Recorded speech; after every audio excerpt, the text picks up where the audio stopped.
Vision Network. Hello there, this is DG Vision Network with Byra Gabi. Regularly on this show, we bring you issues in ICT, business, lifestyle, and innovation. You can call it Africa's leading business and technology edge. I'm Gideon Tubilaba. This is DG Vision Network.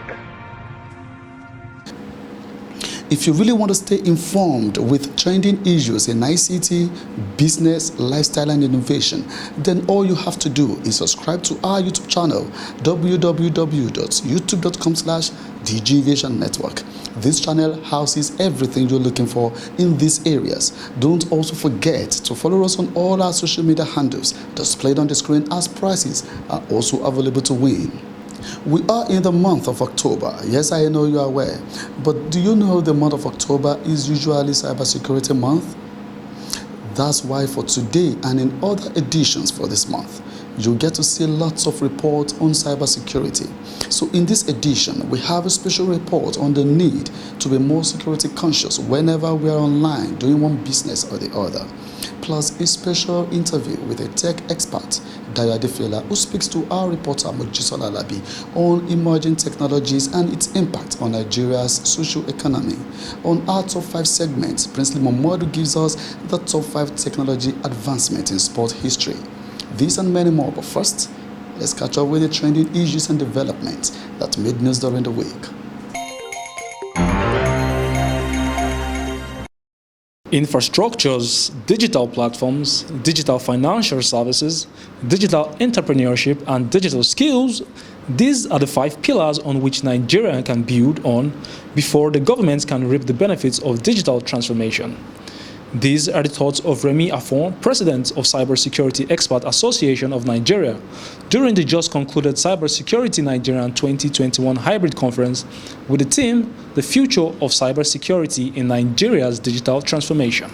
In order to reap the benefits of digital transformation, improvements in 5 fundamental pillars of digital economy is quite important, and that's according to the World Bank. So Nigeria needs to look at development in digital infrastructure, digital platforms, digital financial services, digital entrepreneurship, and digital skills. He also noted that Nigeria is currently capturing just a small fraction of its potential digital development, stressing that the strategic investment and intervention are needed for Nigeria to develop a vibrant digital economy and kickstart its digital transformation. At the moment, Nigeria is just capturing a small fraction of its potential for digital development. Strategic investments and interventions are needed for Nigeria to develop a vibrant digital economy. This year's cybersecurity conference boasts of a collaborative effort of an array of cybersecurity industry practitioners, business owners, academia, industry, government, military, and law enforcement agencies with a view to identify common interests and profile interworkings on ways to tackle cybercrime. The pervasive adoption of digital technologies and the attendant growth of subscribers has protested the growth of economy across the industries, from agriculture, education, retail, healthcare. There is also an increase in consumer demands for more technology-enabled services. It is pertinent to note that the digital transformation in the private sector is no longer about innovation, but must be considered as a culture because of the exponential rates of accepting technology and its dynamism. Lagos, as you well know, is Africa's powerhouse city-state. It boasts an array of critical industries that rely on digital infrastructure. To put it into context, if Lagos were a country, it will be about the 6th or the 7th largest economy in Africa. In recent times, our society is rapidly changing to what we call the e-society. You all believe with me, we have e-governance, voting, e-banking, e-ticketing, it continues like this. However,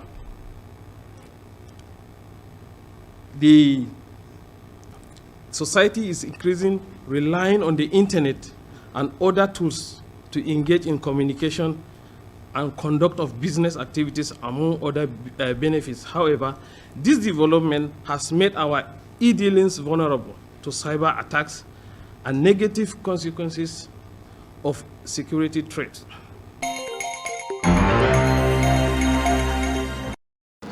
This is DG Vision Network with Byra Gabi, your leading business and technology show on the continent. I am Gideon Tobilaba. For details, join us at www.youtube.com/DG Network. Subscribe for news, views, and to win prizes. Don't forget to also follow us on all our social media platforms displayed on the screen. So to the question of the day, what is the full meaning of NIMC? Again, what is the full meaning of NIMC? To participate, subscribe to our channel www.youtube.com/DGVision Network and go to our Instagram page at DGVision TV to drop your answer and your email. The first 3 correct answers will be winners of a token and might get a studio appearance on the show as well. This is DigiVision Network. There is a rising need to be security conscious when doing business online. The government and other stakeholders are concerned, and everyone is trying to offer what it can in securing the cyberspace against unlawful access and breach. This report will tell you more. Just relax and take a listen.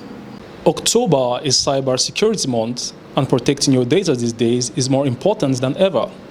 This year saw a record number of phishing and ransomware attacks, several of which made national news and may have impacted you personally.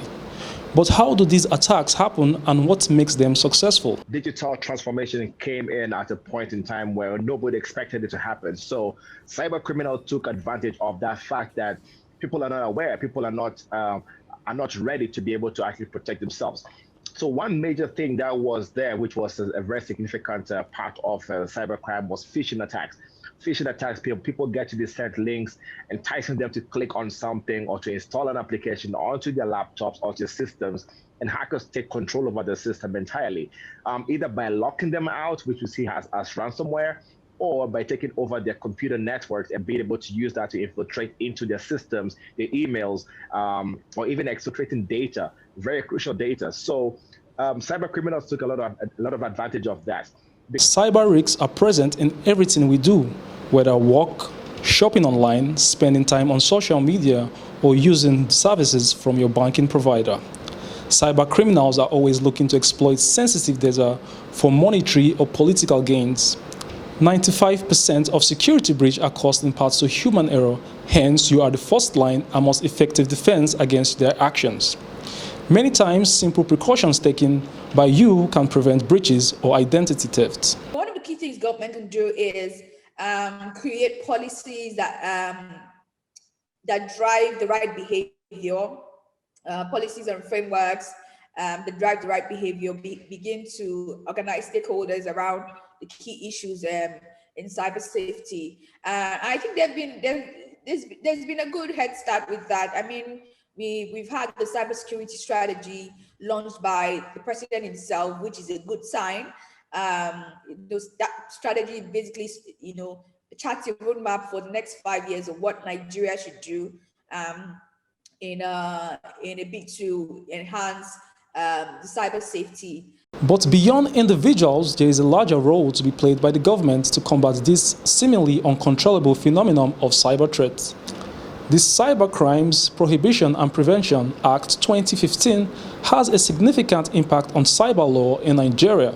This act creates a comprehensive legal and regulatory and institutional framework in Nigeria to prohibit, prevent, detect, and prosecute, and also punish cybercrime.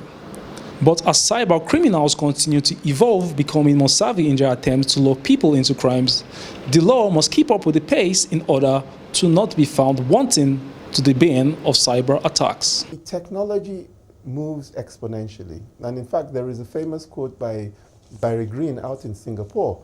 And he says, Cyber criminals operate at the speed of light. Law enforcement operates at the speed of law. And therefore, there is a mismatch. And the question is, if you recognize this and appreciate this, the question then becomes, what do we do?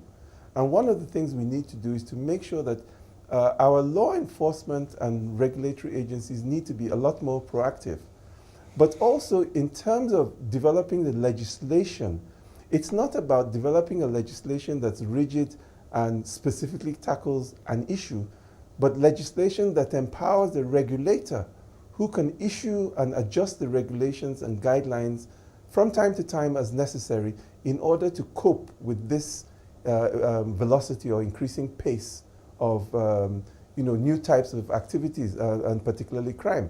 Cybersecurity may seem like something complicated to do, but the truth is that with basic knowledge, there are many things we can do with our day-to-day lives, like keeping our personal information secure, keeping our software up to date, and having unique passwords to our different accounts that can keep us a step ahead of cyber criminals.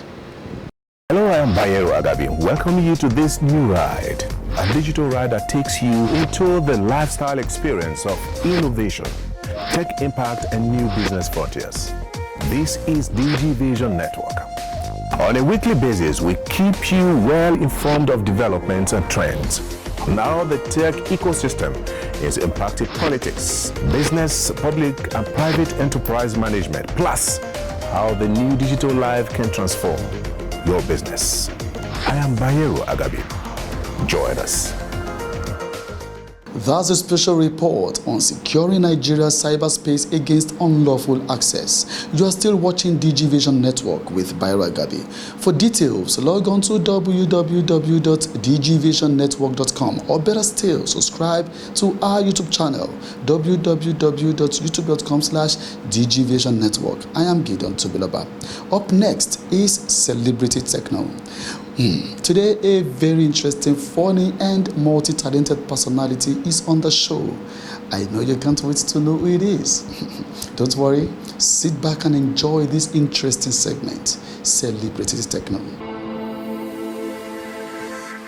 Good afternoon, ma'am. Good afternoon. You're here for the marketing executive job, right? Yes, ma'am. No, ma'am. It's an executive marketing job. That's what they write on the advert that I... You mean marketing executive? As long as there's executive there, because that executive is the main issue, you understand? Because that marketing is what I really base on, and they know me. All my clients around the world, they know me. Let me have your resume. They didn't say we should bring it. It's only CV that they say we should bring it. The very first phone I used was a Sergeant. It was a flip Sergeant. I can't remember the type now. It was a flip, one of those flip Sergeant phones. My favorite social media platform is YouTube. I started from YouTube. YouTube is just vast. Huge variety of content. You can, from technology to science to medicine to art to religion to faith to cartoons, anything. It's just huge. And longer formats, much better quality, and then you can watch it easily on giant screens like TVs. Other ones you have to probably watch it on your laptop or your phones. My most valued tech accessory, my camera. Either that camera is on my phone as a sub-accessory or real film cameras. I don't think I want to travel or leave the house without a phone, without a camera rather. Either that camera now is attached to my phone or is a real camera I'm holding in my hands. It's right. Cameras are very important for me. Technology has really enhanced my craft in the sense that I use tech for a living. I shoot, edit, and publish with technology. Anything from phone camera to real cameras to my edit suite or software, technology is all I use. And even to generate revenue. Clients call me because of technology. Clients send me messages, emails, and then they credit my account after I've delivered the job. I also use technology to send the job to the client. I don't physically go to clients with a hard drive. I upload it in the cloud, send them the link, or email it to them, and then they reciprocate. So, technology has been very important in my craft. If I could invent a technology that doesn't exist right now, but would that be technology or witchcraft? It would be to transfer food through your phone. Like you can order it, and that's not going to happen anytime soon. Or maybe time travel. So you can go back in the past and warn people that had very destructive habits. Don't do it. It didn't end well for you. I maybe charge them a fee too. So you have to pay my transport back to the future or to the past, depending on where I came from. Good revenue too. This is DigiVision Network. Next to come is the top fives. For sports lovers, you'll want to know how technology has impacted sports, don't you? This week, Princely Momodu gives us the top 5 technology advancements in sport history. Let's check it out.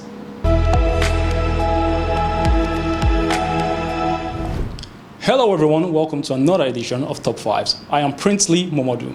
Today's edition is going to be an exciting one, especially for sport lovers, as I'll be bringing to you the top 5 biggest technology advancements in sport history. In at number 5 is the derailleurs, introduced in 1937 and is used in cycling. Switching speeds on bikes seems to be like a pretty basic feature today, but back in the day, even the most serious rider didn't have such luxury. 1937 was the first year that the Tour de France allowed the derailleur system, more commonly referred to as gers. Up until then, riders had to get off their bikes in order to switch wheels for uphill and downhill section of their race.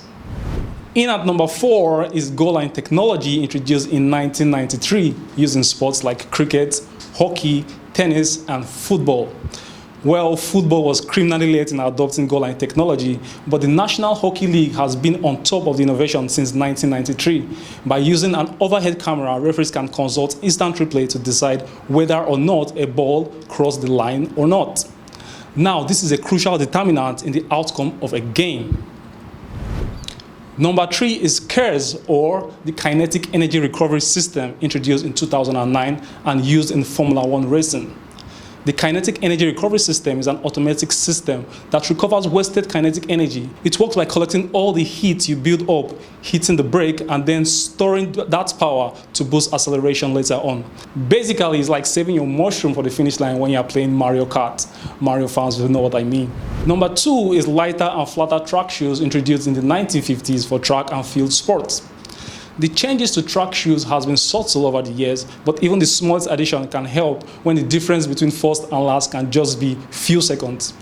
Through the years of testing and experiment, athletes and sports scientists have worked to find the perfect blend of lightweight shoes with optimal grip that allows you to hit corners harder and faster. Most top athletes use synthetic microfibers and smoother spike plates to get the job done.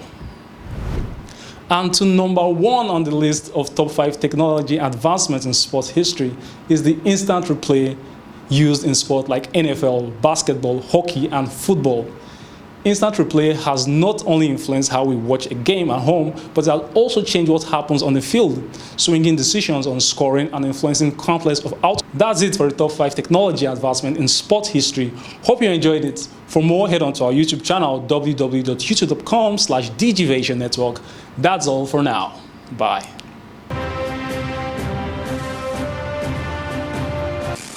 This is AIT Infotech Network, reaching you from Freetown in Sierra Leone, Accra, the Ghanaian capital, Addis Ababa in Ethiopia, Johannesburg in South Africa. We are in Cairo in Egypt, Tunis, the Tunisian capital, Cape Town in South Africa, reaching you from Dubai, Hanover in Germany, live from Chicago, Las Vegas in the United States of America, Kuala Lumpur in Malaysia, we are in Beijing, China, in London, England. I am Bayero Agabi. Join us. Emerging technologies are technologies whose development, practical applications, or both are still largely unrealized, such that they are figuratively emerging into prominence from a background of non-existence or obscurity. These technologies are generally new, but also include older technologies that are still relatively undeveloped in potential. Today on Guest of the Week, Mojisola Labi speaks with Dayo Adefila, a tech expert on emerging technologies and its impact on Nigeria's social economy. Enjoy. Hello, everyone. Thank you for being part of the show this week. And I believe your week has been a good one. On the show today, we have a very important guest, a very special guest joining us, Mr. Dayo Adefila. Mr. Dayo Adefila, thank you for being part of the show today. Thank you very much, Moji. It's a pleasure being here today. You've been in the tech industry for quite a long time, I must say, and you've seen the changes that have come, you've seen the developments that have come over the years, you've seen how technology is actually evolving and how the Nigerian technology space is evolving with it. Emerging technologies of Nigerian business and banking, your thoughts? Okay, that's so banking.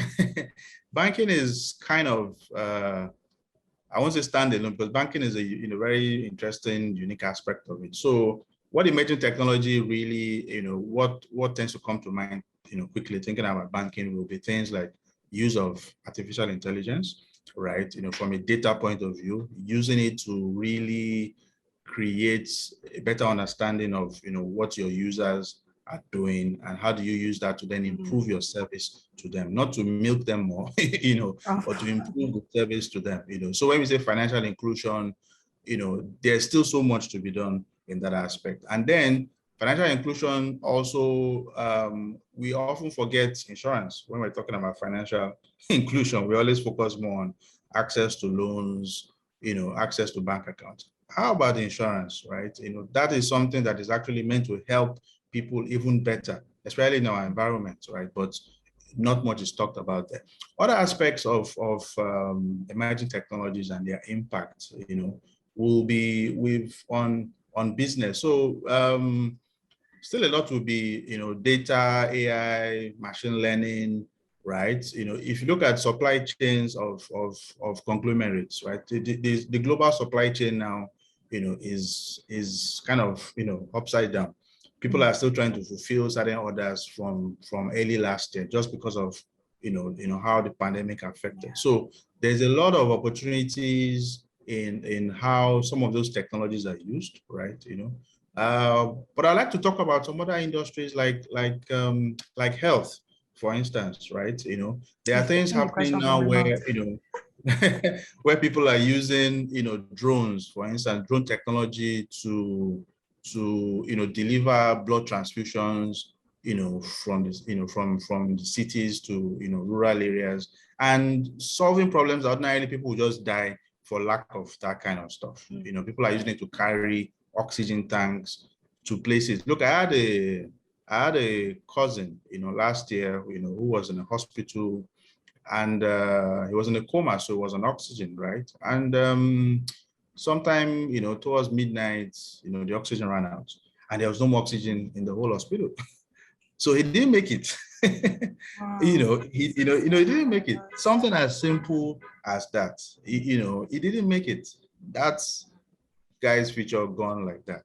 So what if it was possible to call somebody, because in places that are not hyper city environments, right? It's not easy to move like that. But what if you could call somewhere and they could arrange to deliver something by drone, right? Even if it's a smaller canister, at least it will carry him till morning, So, and then of course, drone application also goes beyond health. Think about agriculture. There's some guys in I think Sudan, some inventors in Sudan who are using drone technology to basically look at the impact of crop disease, and then they're also looking at areas where they can plant tree, crop seeds, right? Tree seeds for trees, right? So they also help to fight, desertification in that environment. So there is a lot of room. And then, of course, should we not talk about solar technology? There are some innovations in solar technology that are working to reduce significantly the cost as we know it today. They're trying to introduce certain ways of trapping that light in a way that is more efficient, And once it's more efficient, usually it drops the price. We should be able to easily have solar in the average barbing salon, hair salon, mobile solar units should exist, that are easy to use. I know some companies, have some of this, I think, Lumos, a few people have, but it should be more widespread, because the price has to come. Nigeria has scale, hundreds of millions of people, right? Indeed, we do. So what about your thoughts on emerging technologies and politics? Yeah, it's so first of all, think about it from communication. So from a data point of view, again, you're back to AI, machine governance, yeah. Yes, and then of course, how do these politicians, if I get you right, please correct me, for instance, how do you interact with, with the people that, put you into office, right? And those days, what people tend to do is send SMS blast, maybe once they get your phone number, or they just send a blast, across. But now you can use, like you rightly mentioned, chatbots, so you have WhatsApp for business. Can you reach out to people and then invite them into your world and then begin to have a dialogue, right? So if you are a legislator somewhere, senator here, get your constituency. You should be able to mobilize your constituency, and actually reach out to people there. Pass out flyers that say this is what your business account, WhatsApp is, and let people come in. Let there be stuff that, answers to certain basic questions, that people in your constituency want to know, and then give them room to be able to, interact with you through the chatbots. If the questions are a little too complex, let there be some agents. These kind of things enhance and facilitate dialogue, democracy, as small as it sounds, because sometimes people feel really excluded from the process, except when it's time for elections, right? I mean, that's as simple, as transformative as that emerging technology can be. Welcome back. That was Daya Defela, a tech expert, talking to us about emerging technologies and its impact on Nigeria. And that's the show for the week. For details, please join us at www.dgvisionnetwork.com. Better still, subscribe at www.youtube.com/dgvisionnetwork. On behalf of the regular anchor by Ragabi, thank you for watching. I am Gideon Tibloba. Join us again next week. Bye for now.